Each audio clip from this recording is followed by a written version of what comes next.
So in a previous video, I talked about using mental models to your advantage for your health and fitness. And so I want to give you two examples that I personally used and many others before me have used to ensure results and appropriate behavior change. So one is the 80-20 rule.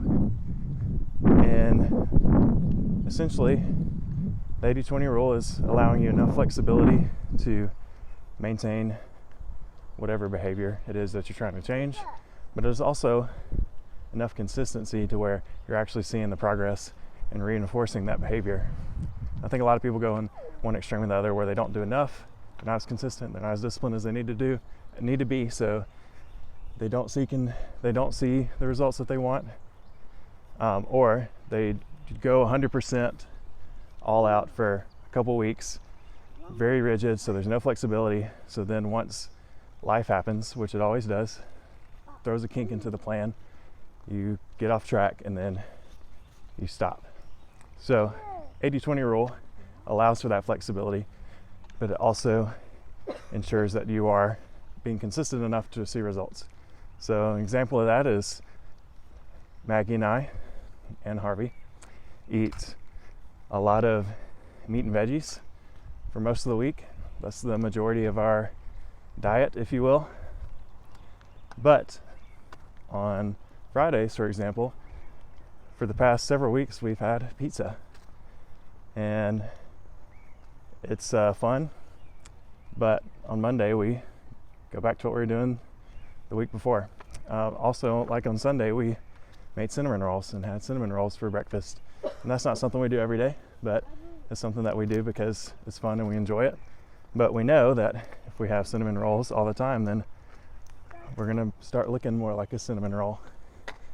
Another example of a mental model that I think is very helpful when it comes to eating is basically viewing food in its basic components, which is protein, carbs, fats, and then I'll also throw in veggie as another category as well.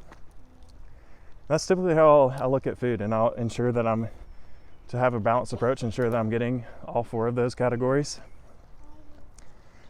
And typically, I'll just view my meal as a layered bowl.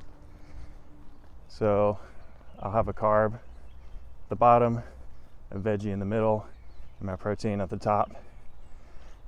And I'll just pick whatever we have at home or whatever I've made ahead of time to fit that little template. And it's something that you can use as well, because you don't have to have a recipe to make it work. You just have to have some basic components, and you have to know what a carb and a veggie and a protein are, which I feel like most people do.